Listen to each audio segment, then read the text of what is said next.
بسم اللہ الرحمن الرحیم۔ السلام علیکم پیارے بچوں۔ حصہ غزل میں آج ہم مرزا اسد اللہ خان غالب کو پڑھیں گے۔ مرزا اسد اللہ خان غالب اردو زبان کے نہایت ہی نامور شاعر ہیں۔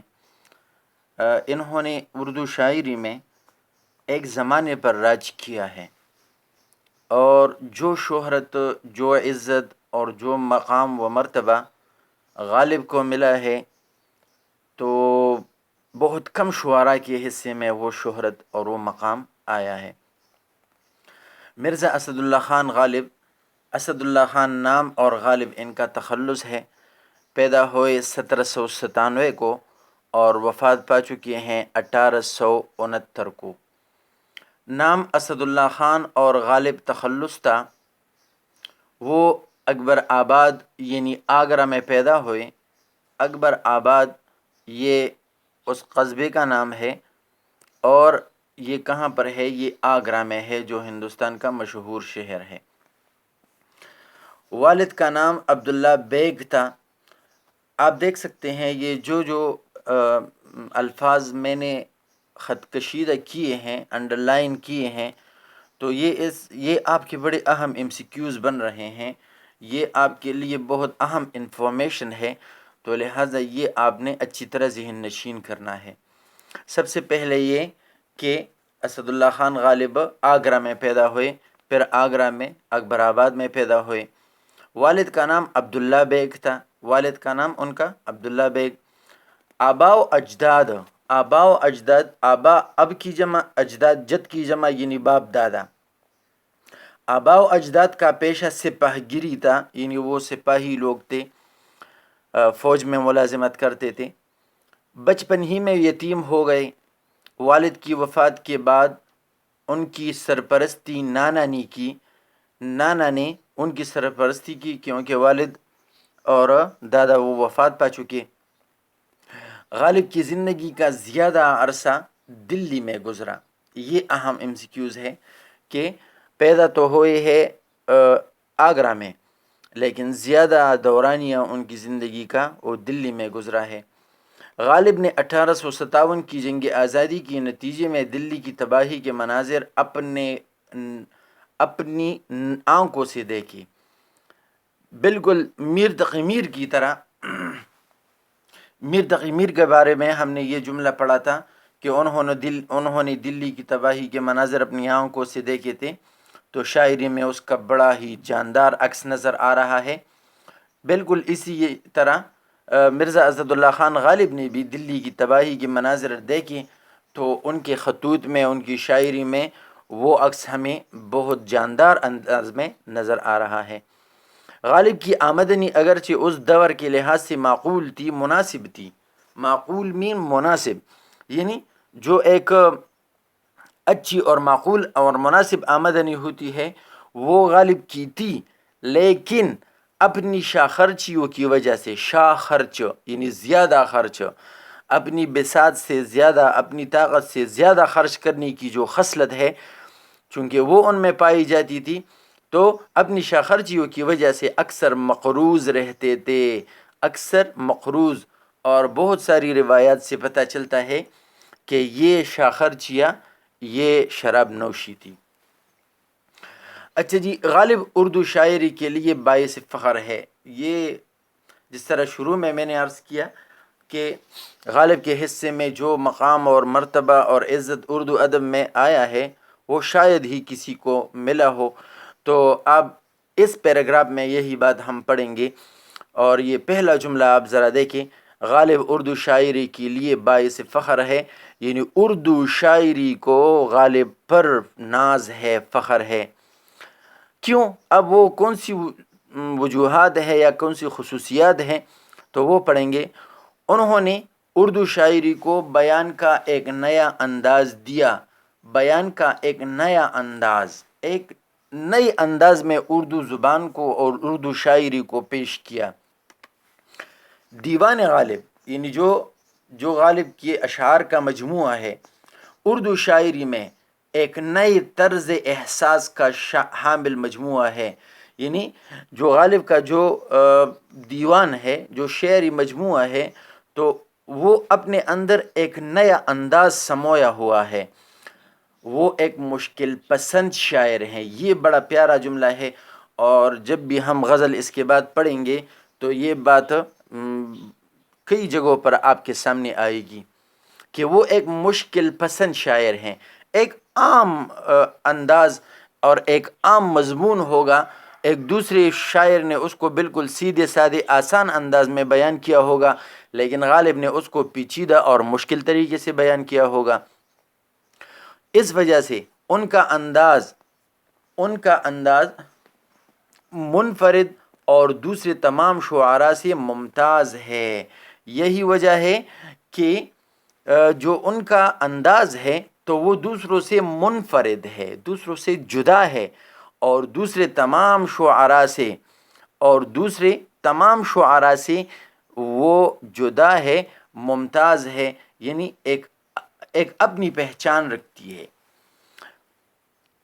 ان کی کلام کی نمایاں خصوصیت ایجاز و اختصار ہے۔ یہ بات بھی بہت اہم ہے کہ ان کی ایک نمایاں خصوصیت کیا ہے؟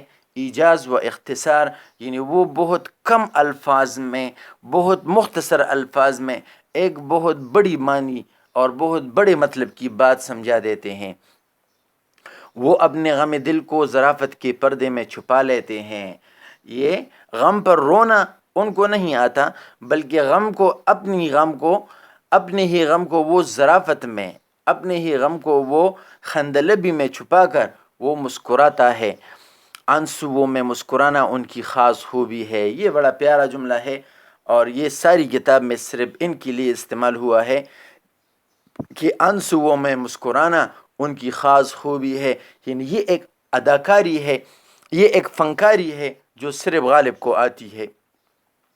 ان کے کلام میں سوز و گداز کی لطیف سی کیفیت پائی جاتی ہے۔ ان کے کلام میں سوز و گداز، سوز و گداز کی معنی ہے درد کی ایک لطیف سی، ایک باریک سی کیفیت پائی جاتی ہے۔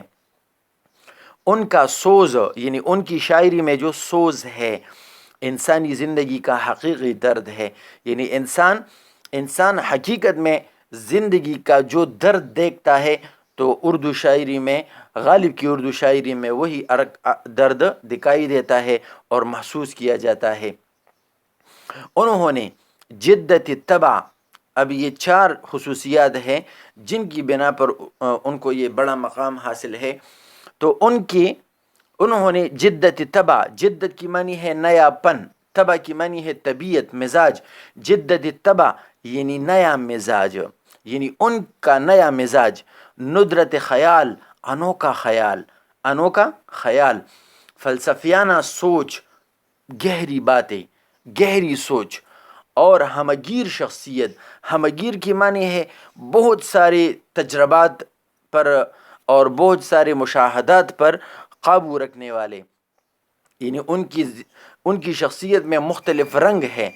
تو ہمگیر شخصیت کی بنا پر اردو شاعری کو اس طرح نکھارا ہے، اردو شاعری کو اس طرح خوبصورت کر کے پیش کیا ہے کہ آنے والے شاعروں کو اپنی انفرادیت قائم کرنا مشکل ہو گیا ہے۔ یعنی پہلے جو شعراء آتے تھے، غالب سے پہلے جو شعراء آتے تھے تو کسی ایک لائن میں، کسی ایک ٹاپک پر، کسی ایک شعبے میں جا کر اپنا نام پیدا کرتے تھے، لیکن غالب نے ہر شعبے میں اپنا نام کمایا، غالب نے ہر مضمون پر لکھا، غالب نے ہر انداز میں زندگی کو پرکھا، تو لہٰذا آنے والے شاعروں کے لیے انہوں نے کوئی ٹاپک اور کوئی مضمون چھوڑا ہی نہیں۔ ان کی شاعری اسالیب اور مضامین کے اعتبار سے رنگا رنگ ہے۔ اسالیب یعنی طریقوں سے، یعنی جو شاعری، اردو شاعری کا جو رنگ ہے، چاہے وہ عشقیہ ہو، چاہے وہ مجازی عشقی ہو، چاہے حقیقی عشق ہو، چاہے اخلاقی شاعری ہو، چاہے روزمرہ کے مشاہدات کے بارے میں ہو، چاہے فلسفیانہ شاعری ہو، چاہے تصوف کا رنگ ہو، تو یہ ساری جتنی بھی مضامین بن سکتے ہیں، تو ان سارے مضامین پر انہوں نے لکھا ہے. تو ان کی شاعری اسالیب، اسلوب کی جمع یعنی طریقہ اور مضامین کے اعتبار سے رنگا رنگ ہے، یعنی اس میں بہت زیادہ رنگ پائے جاتے ہیں. انہوں نے دل کی کیفیات اور اپنے تجربات کو جس طرح غزل میں سمویا ہے وہ انہی کا حصہ ہے. یعنی انہوں نے جو مشاہدات اور تجربات اور کیفیات اور جذبات کو اپنی غزل میں ڈالا ہے، سمویا ہے، قید کیا ہے، قلم بند کیا ہے، تو وہ صرف انہی کا حصہ ہے. یعنی یہ فن صرف ان کو آتا تھا. ان کے اشارے اور کنائے دونوں کا ایک ہی معنی ہے. یعنی اشارہ اور کنایہ میں بات کرنا. یہ اردو شاعری میں کوئی بھی شاعر جب بات کرتا ہے تو ڈائریکٹ بات نہیں کرتا، بلکہ چپ الفاظ کے پیچھے چھپا رہ کر وہ اشارات اور کنایات اور رموز میں وہ بات کرتا ہے. تو ان کے اشارات اور کنایات شعر کا لطف بڑھاتے ہیں.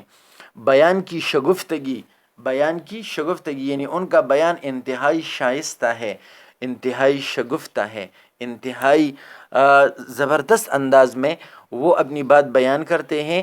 اور صوفیانہ خیالات یعنی جو اللہ والا شاعری ہے، جو اللہ والا حقیقی محبت میں جو حقیقی محبت پر مبنی جو شاعری ہے، تو وہ ان کے اظہار میں بے تکلفی نے یعنی بلا تکلف وہ بیان کرتے جاتے ہیں. ان کے کلام کے شعری حسن کو میں اضافہ کیا ہے. یعنی یہ ایک طرف ہر طرح کے رنگارنگ خیالات اور اس میں پھر صوفیانہ خیال اور صوفیانہ رنگ، یہ بات جو ہے، یہ انفرادیت، یہ ان کے کلام کو خوبصورت بناتا ہے. ان کی شاعری اسی طرح صد رنگ ہے، سو کو کہتے ہیں. تو ان کی شاعری بالکل اسی طرح بے شمار رنگوں پر مبنی ہے، جس طرح ان کی دل کی حسرتیں ہیں، جس طرح ان کی دل کی ارماں ہیں، آرزوئیں ہیں اور خواہشات ہیں. غالب نے جتنی بھی شاعری کی ہے تو اس میں ان کی خواہشات، جس طرح ان کا ایک مشہور شہرۂ آفاق شعر ہے کہ بہت نکلے میرے ارماں پھر بھی کم نکلے، تو اسی طرف اشارہ ہے کہ جس طرح ان کے دل کی حسرتیں ہیں تو اسی طرح ان کی شاعری کی بھی بے شمار رنگ ہے. یہ عظیم شاعر 15 فروری 1869 کو انتقال کر گئے اور دلی کی بستی نظام میں دفن ہے. پیدا ہوئے ہیں آگرہ میں اور دفن ہے دلی میں. پیدا ہوئے ہیں اکبر آباد اس قصبے کا نام جو آگرہ میں ہے، اور دفن ہے نظام میں جو کہ دلی کی ایک بستی ہے.